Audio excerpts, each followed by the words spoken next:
From New York City, the makers of Clipper Craft Clothes for Men and 1,036 leading retail stores from coast to coast present the world's most famous detective, Sherlock Holmes.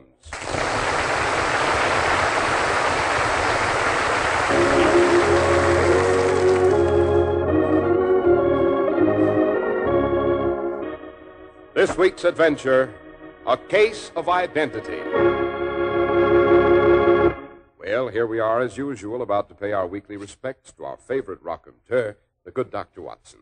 What about tonight's story, Doctor? Tonight I have prepared a little challenge for you and our radio friends.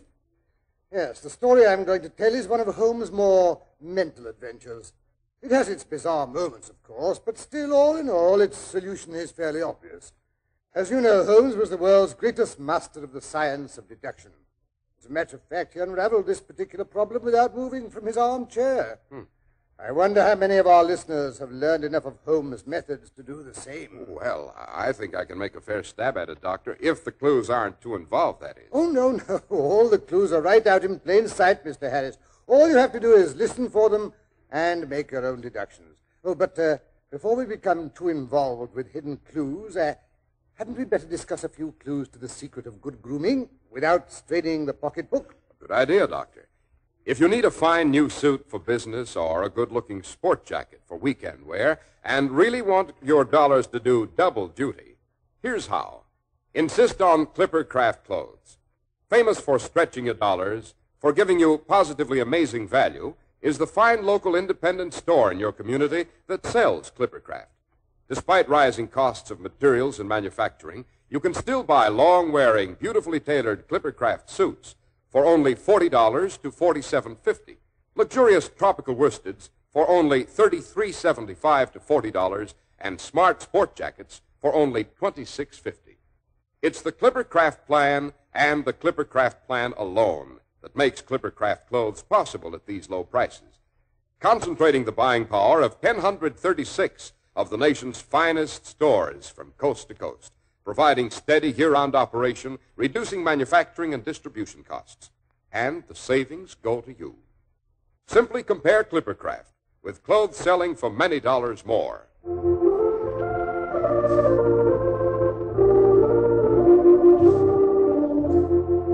And now, Dr. Watson, back to the adventure you think we should be able to solve for ourselves. Right, Mr. Harris. It was during the middle years of our joint occupancy of the lodgings in Baker Street.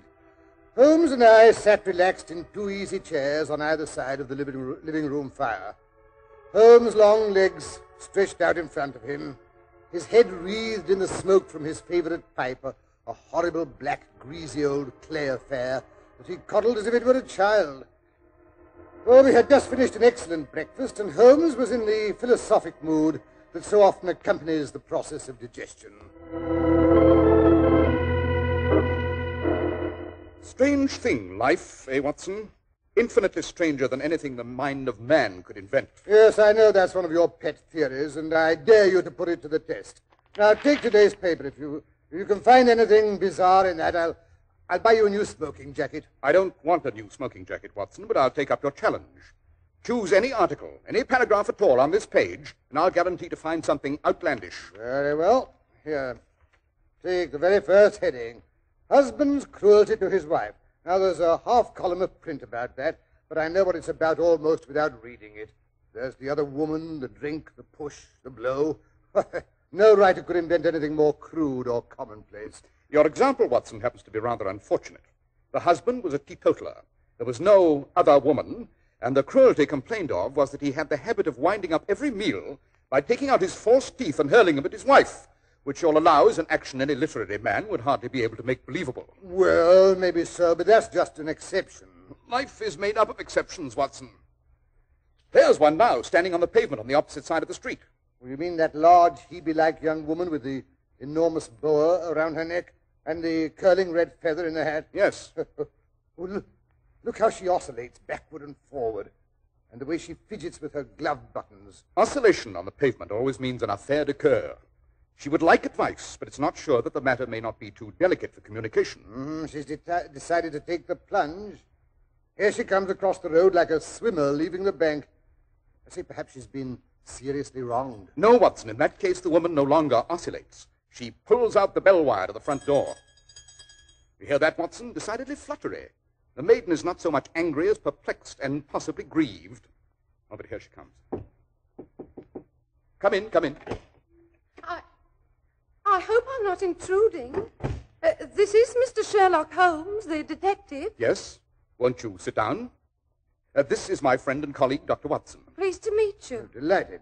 My dear young lady, don't you find that with your short sight it's a little trying to do so much typewriting? Oh, I did at first, and that's a fact. But I've got so now I know where the letters are without Oh, but how did you know?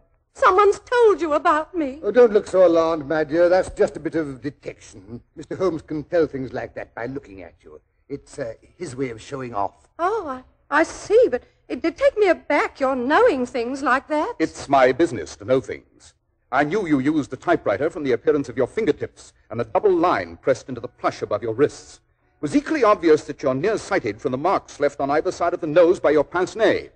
So you see, my dear Miss... My name's Sutherland, Mary Sutherland. So you see, my dear Miss Sutherland, there's nothing terrifying in my conclusions. Well, no, not when you explain it like that. And now, perhaps you'll tell me why you came away to consult me in such a hurry that you managed to put on 2 odd shoes. Why, bless my soul, so I did. The right one's my Sunday pair. Yes, you must have been rather agitated when you left home. Yes, I did bang out of the house, and who wouldn't? It made me fair angry to see the easy way Mr. Windybanks, oh, that's my father, took it all. He wouldn't go to the police. He just sat there and said there was no harm done and everything would come right in the end. So finally I got mad and told Father I was coming to you myself. You say your father, but surely you mean your stepfather, since the name's not the same. Yes, he's my stepfather. Mother makes me call him Father, though it sounds kind of funny, him being only 5 years and 2 months older than myself. I see. How recently did your mother marry this Mr. Windybanks? Oh, about 2 years ago it was, Mr. Holmes, and I'll admit I wasn't very pleased, seeing as it was so soon after Father's death, and him a man nearly 15 years younger than herself. Enough to start complications in any home. Eh, Holmes? Quite. But please continue, Miss Sutherland. I gather your father left your mother fairly well off. Yes, sir, he did. You see, Father was a plumber in Tottenham Court Road, and he left a tidy business behind him. After he went, Mother carried it on. Although I must say that William, Mr. Hardy, Father's foreman, did most of the work. And a good thing he made of it, too. This Mr. Hardy, was he your father's age? Oh, no, sir. He was just 2 years older than me. The fact is, we had a sort of an understanding till this here Mr. Windybanks came along. Oh, and he didn't approve of Mr. Hardy? Oh, it weren't that so much as that he didn't approve of the plumbing business. Said it wasn't high class. Oh. Mr. Windybanks is a very superior gentleman himself, Mr. Holmes. Travels in wines for Westhouse and Marbank, the claret importers in 10 Church Street. Oh, a real toff he is. I see. Yes, sir. So after him and Mother got married, he made us sell the business. They got £4,700 for the goodwill and the interest, but Mr. Hardy said it was practically giving it away. And so him and my stepfather had an argument, and my stepfather told Will to clear out and never darken his door again. Quite theatrical. Yes, my stepfather's like that. Well, Will says he's off to Birmingham, and will I come with him? And I says, well, I can't hardly be expected to leave me own mother. So then he gets mad and biffs off. Without giving you a chance to change your mind? Well, yes. And how is he doing in Birmingham? Very nicely, I hear. Got his own shop and all. Oh, not that I write to him. I wouldn't send him a word if I was dying, I wouldn't. Of course. Serves him right for not being more persuasive. Yes, sir. Oh, but that's neither here nor there, Mr. Holmes. Fact is, I don't know why I even mentioned Will Hardy. Except that I'm so upset in my mind, my tongue kind of wags on by itself.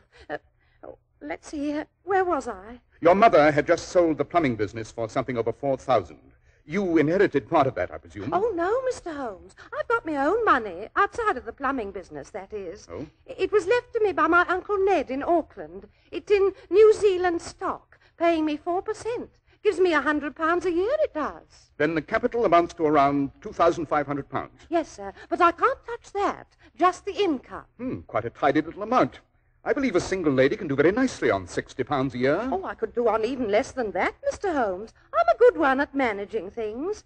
But so long as I live at home, I don't want to be a burden to them, so I let them have the use of it while I'm staying there. You mean you give the money to Mr. Windybanks? Oh, no, Mr. Holmes. I draws it out every quarter and pays it over to my mother. That's very generous of you, Miss Sutherland. Oh, it's no hardship. I do pretty well with what I earn at typewriting. Makes me quite self-supporting, as you might say. Yes, these independent, modern young women. Soon they'll be competing with men in business. Oh, no, sir. I'm sure I wouldn't presume to be as bold as that. Well, to resume, we find you are a young lady very comfortably fixed. Well, I'm not exactly rich, Mr. Holmes, but I'd give all I have to know what's become of Mr. Hosmer Angel. Hosmer Angel, eh? Quite a romantic name. Oh, yes. And he was romantic, Mr. Holmes. Recited Browning, he did. Sounds quite devoted. Oh, yes, sir, he was. I could swear he was. And now he's gone, too. Disappeared like into thin air. And naturally, I'm anxious about him, being as it's the second time I've been left in the lurch, as you might say. I feel a bit sensitive about it. Of course. Had you quarreled? Oh, no, sir. We was as affectionate as two cooing doves. Mother said it used to make her quite sick to watch us. Oh, not that she wasn't all for Hosmer. That she was. Helped me to keep it from father and all. Oh, then your father didn't know about this new admirer. No, sir. That is, not until later. And then he never really saw him. And how did you first meet this Mr. Hosmer Angel? Well, Mr. Holmes, I met him at the gasfitter's ball. How romantic. Oh, yes, sir, it was. The gasfitters used to send father tickets while he was alive, and afterwards they kept on sending them to me and mother. Mr. Windybanks didn't wish us to go. He never did wish us to go anywhere. If I so much as wanted to go to a Sunday school treat, he would get quite mad about it. Rather unreasonable. Yes, sir. Well, it happened that the week of the ball, he had to go to France on business, so he wasn't there to make a scene when Mother and me went. It was a lovely ball, Mr. Holmes. I wouldn't have missed it for anything. It was there I met Hosmer. He was a lovely dancer. You should have seen him do the polka. Swept you quite off your feet, I've no doubt. Yes, sir.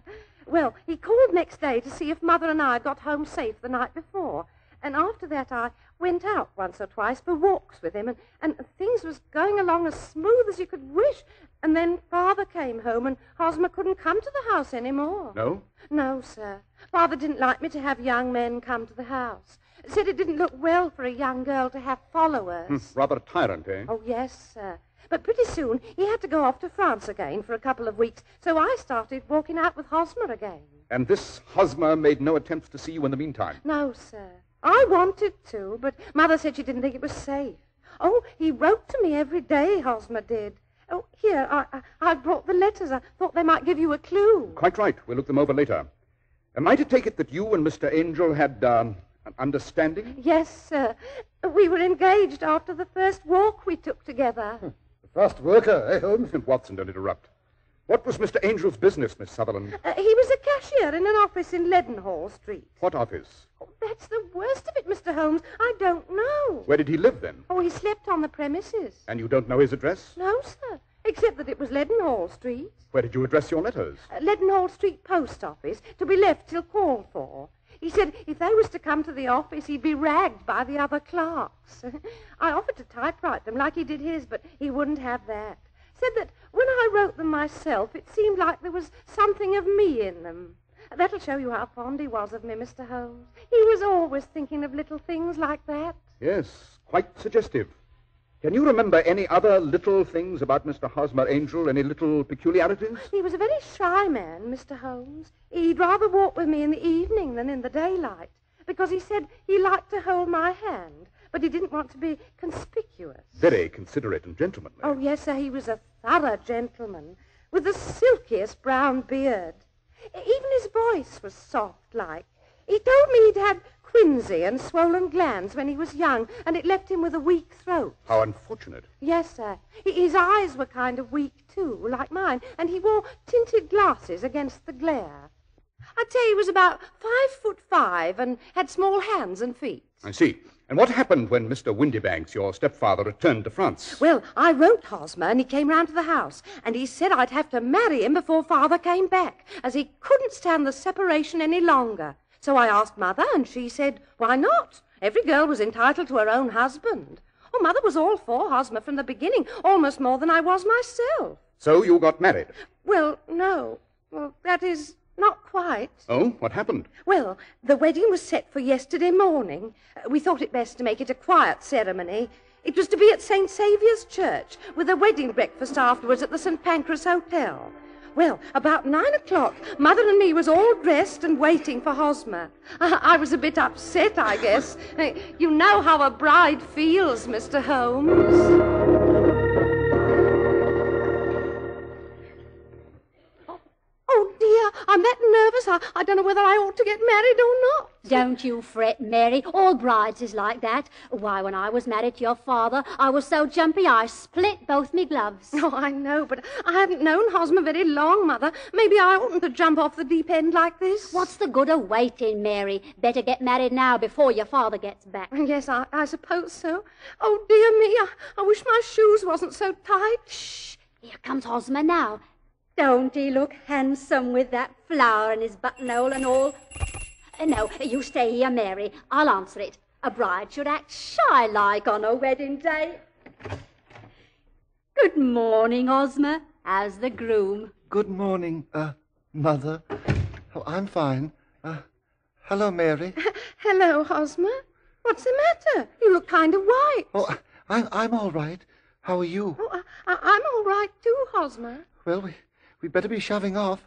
I got a hansom waiting outside. Oh, but Hosmer, it's such a little way, and hansoms is expensive. Oh, you don't think that any bride of mine is going to walk on her wedding day? Now, who can that be? Hosmer, you're as full of jumps as a kangaroo. Now I'll go. What is it? Telegram? Oh, thank you. It's a telegram. Maybe somebody's died. I'm almost afraid to look. But here, let me. I'm used to these things. Expect me home today. Erasmus G. Windybanks. Father's coming home. What if he gets here before... Now, don't lose your nerve. You're of age, remember, so it don't matter how he raves afterwards. Oh, Mary, promise you won't let him tear us apart. No. Swear it, Mary. Now, where's the Bible? Mary's carrying mine, the one I got married with, both times. All right. Now, put your left hand on that Bible and swear that whatever happens, you will always be true to me and to me only. But what could happen? Oh, you never know. Now, swear it, Mary, for my sake. Swear it. Yes, Mary. Why not do as Hosmer asks? All right. I swear. Oh, good. Now then, let's get on with it. Yes, Hosmer. Oh, dear. Is my bonnet on straight? Yes, only hurry. Mr. Windybanks may get back any minute. Mary, don't forget your flowers. No, Mother. Well, hurry. Now, here's the cab. You first, Mother. Now, easy, don't upset the cab. Now, Mary. That's right. Aren't you coming too, Hosmer? No, there isn't room. I'd muss your dress. I'll hail another cab. Oh, yes, there's a four-wheeler now. Hey, cabby! Now, you go on. I'll follow after. See you at the church, Hosmer. St. Saviour's driver. Yes, Hosmer got the other cab. It's following us. Oh, my knees are knocking together like anything. Now, hush up, Mary. Anyone would think you didn't want to get married. Well, maybe I do, and maybe I don't. Well, just hold your breath and it'll be over in no time now. Here's the church.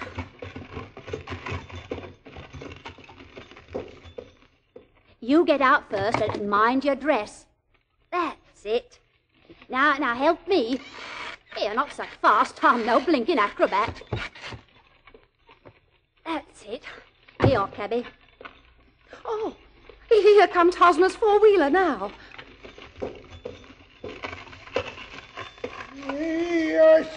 St. Saviour's like you asked for. Why doesn't he get out? Give him time. Maybe his knees is shaky, too. Come on, sir. What ails the man? Mother, something's wrong with Hosmer. Oh, stuff. I'm going to see. Wake up there. I'll speak to him, cabby. The cab's empty. What? Something's happened to Hosmer. He's gone and left me waiting at the church.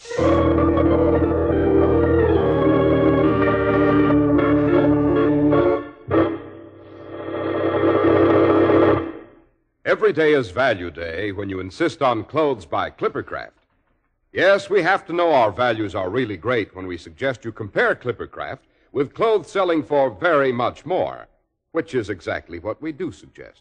Because there's a great big idea behind Clippercraft clothes in the form of the famous Clippercraft plan. You get the benefit of great savings made by concentrating the buying power of 1,036 of the nation's finest stores from coast to coast. Yes, the Clippercraft plan really streamlines the fine old craft of clothes making.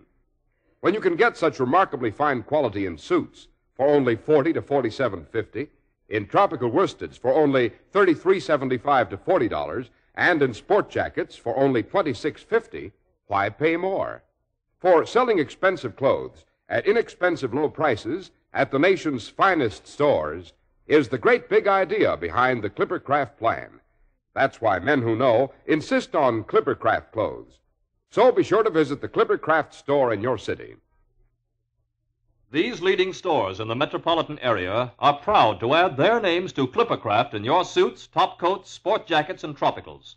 In Manhattan, Saks 34th, Broadway at 34th. John Wanamaker Men's Stores, Broadway at 8th and 67 Liberty Street. In Brooklyn, Abraham and Strauss. In Newark, New Jersey, Boulevard Men's Shop, Kresge Newark. And in Jamaica, the B&B Clothes Shop, 16408 Jamaica Avenue. And now back to Baker Street, where we find Dr. Watson commiserating with the young lady who has been left waiting at the church.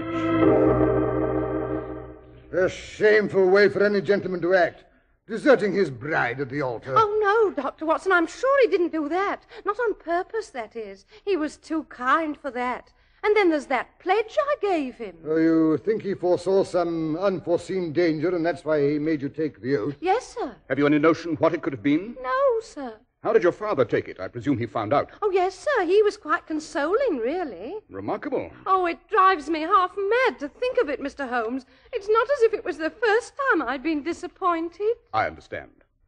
I shall be delighted to glance into the matter for you, Miss Sutherland. Now, let me advise you to turn the whole matter over to me, and don't let your mind dwell on it any further. Above all, try to let Mr. Hosmer Angel vanish from your memory, as he's done from your life. Then you don't think I'll ever see him again? I'm afraid not. Oh, dearie me. You've been very kind, Mr. Holmes, I'm sure. I don't know how to thank you. Not at all, Miss Sutherland. Well, good day, gentlemen. Oh, where's my hanky? Oh, here it is. Oh, dearie me. Another romance blighted.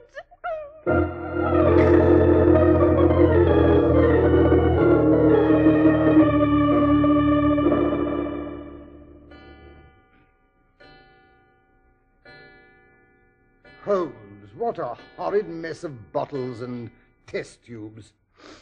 That smells of hydrochloric acid. Marvelous, my dear Watson, marvelous. I don't believe you've buzzed out of this room since that poor young lady left early this morning. No, it wasn't necessary.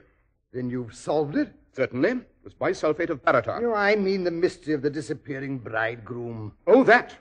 There never was any mystery in that affair, Watson. Pretty self-evident, don't you think? Oh, no, can't say I do. Oh, really? But I let you look at Mr. Hosmer's love letters. But they were typewritten, even to the signature. Yes, that's what's really suggestive. Now, what's that? Mr. Windybanks, I fancy. Well, you mean the girl's father, stepfather? Quite. I sent off a note to him this morning to his place of business. But I must say, Holmes... And this afternoon I received this businesslike reply on West House and Marbank stationery saying he'd be here at 6 o'clock. Come in, come in. Ah, Mr. Windybanks? Yes, Mr. Holmes? This typewritten note was from you on which you set the time for this appointment at 6 o'clock? Yes, Mr. Holmes. I'm afraid I'm a trifle late. It's about Miss Sutherland's missing suitor, eh? Quite. I'm sorry she's troubled you, Mr. Holmes. But you know what young girls are. Besides, it's a useless expense. Because how in the name of this and that can you expect to locate Hosmer Angel? Pardon me if I disagree with you, Mr. Windybanks, but I have every reason to believe that I have located Mr. Hosmer Angel. Delighted, Mr. Holmes, delighted. Yes. I wonder if anyone's ever told you that a typewriter has really quite as much individuality as a man's handwriting. You don't say. Oh, but I most emphatically do. Every typewriter develops its own little idiosyncrasies. Now, this note of yours, Mr. Windybanks, you'll notice that all the E's are slightly slurred, and there's a slight defect in the tail of the R. Yes, I never noticed it before. Obviously. Now, I have here 4 letters which purport to come from the missing man. In all of them, the E's are slurred and the R's tailless. Well, I didn't come here to waste time with fantastic talk like this. If you're going to catch the man, catch him. And let me know when you succeed. Certainly. Watson, be good enough to lock the door. With pleasure. Now then, Mr. Windybanks, I have caught Mr. Hosmer Angel, because you yourself are that gentleman. But Well, what if I am? I didn't marry the girl, did I? It's not actionable. No, your conduct is even worse than that. It's dishonorable and degrading. In the first place, you're the sort of scoundrel who marries an older woman for her money. Not satisfied, you want to assure yourself of the daughter's income, which you'll lose if she marries. You make her break off with her first sweetheart.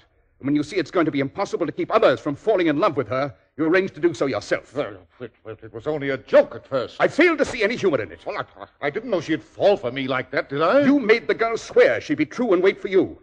And then you played the cad and disappeared. Well, maybe so, and maybe not. But I'm not breaking any laws. And as long as you keep that door locked... Quite so. Should you care to call a policeman? There's one in the street below. I'm sure your employer, Mr. Merrill Marbanks, who, by the way, is an old friend of mine, will be very interested in your little joke. Oh, no, Mr. Holmes. You couldn't tell him. I'd lose my job and my social standing. Quite so. I'll keep quiet on one condition. Oh, yes, sir. Anything at all. You are not to discourage any more of Miss Mary's suitors, past, present, or future. Oh, no, Mr. Holmes. I wouldn't think of it. It was all just a little game, you see. Yes. Well, the game's over. Watson, you may show the gentleman out. Right. Now then. Yes, sir. Well, good day, gentlemen. I hope you won't hold any hard feelings, Mr. Holmes. And if you ever... Come along, no loitering, or I'll boot you downstairs. I'm a good man to do it anyway. Well, I'm going. You filthy blackguard. I say, but I still don't see how you spotted the man. That typewritten letter, Watson, particularly the signature. Obviously, the man wanted to disguise his handwriting, which would have been familiar to the girl. Well, whose handwriting would have been familiar to her? Answer, the father's, as he was the only man she was allowed to come in contact with. Well, it's really quite simple when you explain it. Oh, by the way, are you going to tell the girl? I? No, heaven forbid. I shall let Mr. Will Hardy of Birmingham have that privilege. I wrote him the facts of the case this morning. No, he'll be able to persuade her to believe it. I never could. Holmes, you're a moral coward. Perhaps, Watson. You remember the old Persian saying, "There's danger for him who taketh the cub of the tiger, and danger also for whoso snatches a delusion from a woman."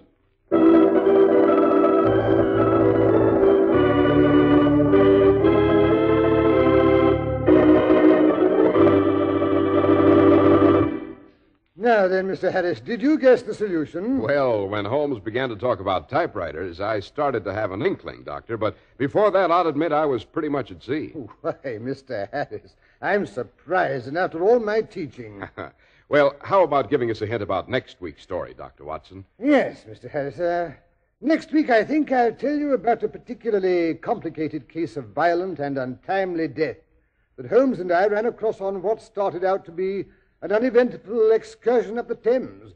I call it the complicated poisoning on Eel Pie Island.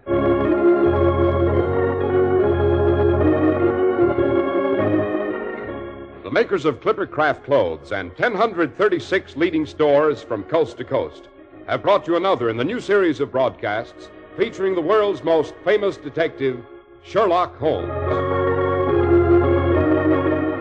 Our stories are based upon the character Sherlock Holmes, created by Sir Arthur Conan Doyle. Sherlock Holmes is played by John Stanley, Dr. Watson by Alfred Shirley, and the dramatizations are by Edith Meiser. Sherlock Holmes is produced and directed by Basil Lochran, with special music by Albert Berman. If you don't know your Clippercraft dealer, write Clippercraft, 200 Fifth Avenue, New York City. Be sure to listen next week to Sherlock Holmes in The Complicated Poisoning on Eel Pie Island.